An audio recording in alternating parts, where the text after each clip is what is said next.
Bon, bonjour, merci d'être si nombreux. Je ne pensais pas qu'on attirait tant les foules. Je vais vous lire quelque chose qui résume un peu ce qu'on a dit là à l'instant à l'ordre. Ça s'est bien passé, je vous rassure tout de suite. Et en réponse avec une petite lettre que j'ai reçue hier, dont je ne vous donnerai pas le contenu, mais que je vais expliquer dans ce que je vais vous lire. Madame Georges, je vous remercie pour votre lettre écrite d'une main tremblante, de peur peut-être, à moins que ce soit de rage ou de haine, refoulée depuis tant de mois, mais remplie d'amour et de sagesse face à cette peur qu'on tente de vous transmettre. Une lettre finalement, bien loin de la pensée unique, et que je reçois comme une courroie de transmission, un message à notre jeunesse d'aujourd'hui, nos vieux de demain, à nos tendres aimés et gramounes de tout âge, à nos aînés, nos décideurs, nos politiques, nos repentis de demain. Je vous écris à mon tour cette lettre, ou plutôt vous la crie en silence, mais remplie également par une main rageuse d'incompréhension et de révolte, mais aussi d'espoir pour un monde meilleur, plus solidaire et plus partagé. Madame Georges, nous ne nous connaissons pas.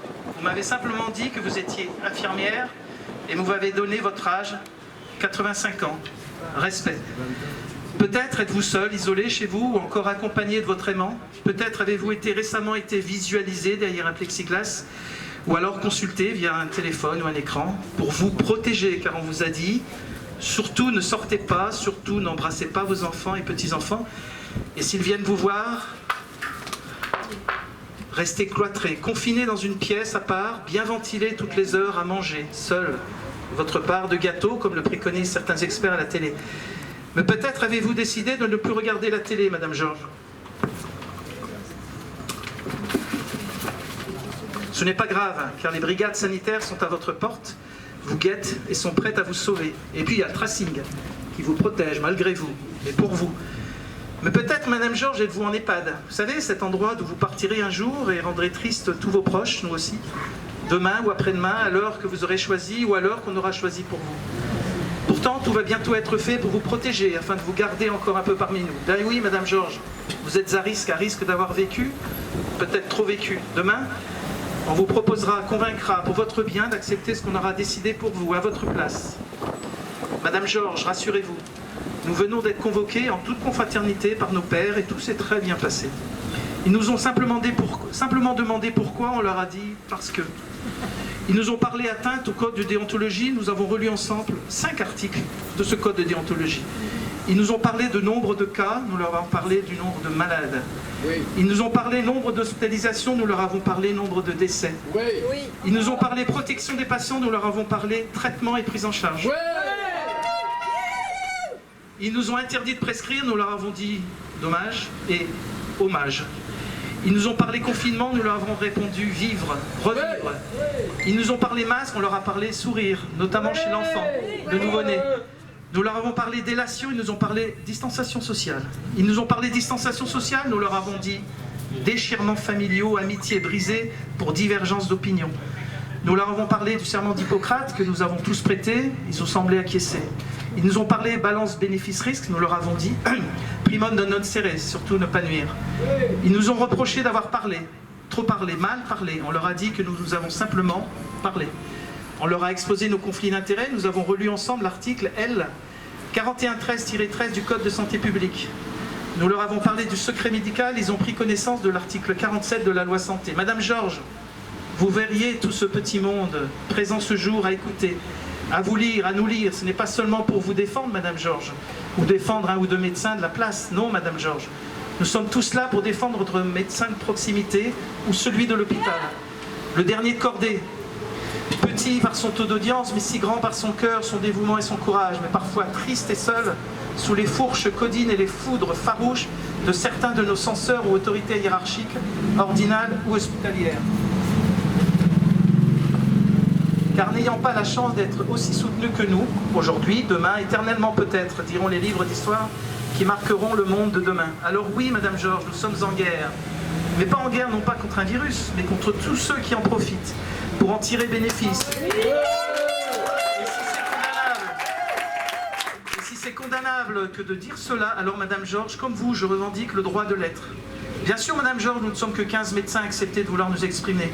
mais la peur, Madame Georges, la peur de s'exprimer ouvertement et en public, Madame Georges, la peur face à nos autorités de santé, à nos politiques et leurs électeurs menacés et menaçantes, qui fait que le pouvoir de quelques hommes ou femmes, subitement investis de pouvoir de juger, de condamner quelques-uns de leurs semblables, incite à faire taire, se taire, fait taire. Madame Georges, vous avez vu ce bel hommage national le mercredi 21 octobre à Paris, dans la cour d'honneur de la Sorbonne?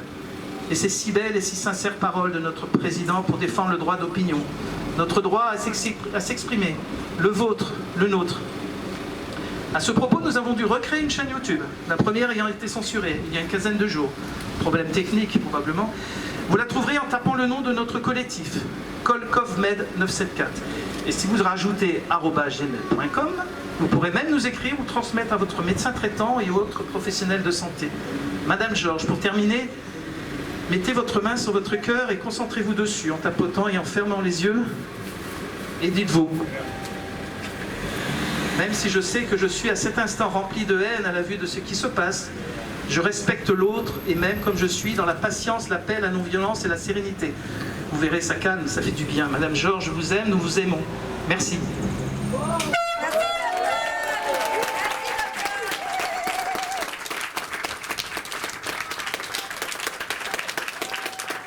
Et je voudrais compléter ce que j'ai dit que je dirais et je le pense.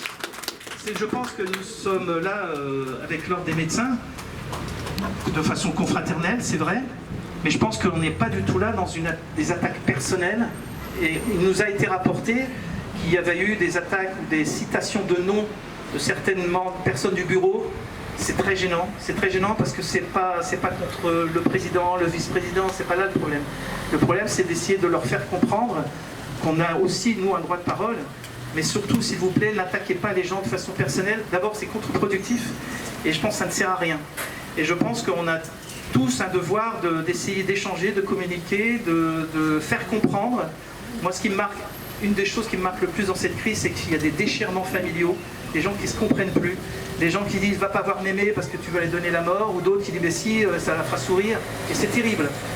Beaucoup d'amis d'hier ne le sont plus aujourd'hui, je pense que c'est valable pour vous aussi. Et ça, c'est horrible. On a réussi à mettre des tensions entre les gens. Et moi, personnellement, j'ai du mal à pardonner aux personnes qui en sont à l'origine. Donc, écoutez, donc Dr Bourgeon est monté, assisté d'un médecin. Ça se passera probablement très bien. Dr Bourgeon, il a l'intérêt d'être un peu le scientifique de nous, parce qu'évidemment, on n'est pas forcément tous capables de lire les études. Même les grands scientifiques sur les médias ne prennent pas forcément le temps. Donc c'est compliqué pour nous d'avoir un avis. Mais je crois qu'on a un avis en essayant d'être le plus factuel possible. Et je crois que c'est ça qu'on doit transmettre. Et il y a des doutes, aussi bien sur la vaccination, puisque c'est le sujet de demain et même d'aujourd'hui. Voilà, donc on voyait des grands professeurs à la télé hier qui disent eux aussi qu'ils sont un peu méfiants, alors qu'ils sont chefs de service à Paris d'infectiologie. On a le droit de les croire et on a le droit de se poser certaines questions. Donc, en tous les cas, je vous remercie beaucoup de votre présence. Et puis donc on va attendre Dr Bourgeon, ce sera probablement un peu plus rapide. Et puis mais restez là parce que lui aussi il a un communiqué à vous dire qui sera différent. Et puis encore merci. Et merci à Madame Georges que je ne connais pas et que j'appellerai quand même un de ces jours pour la remercier.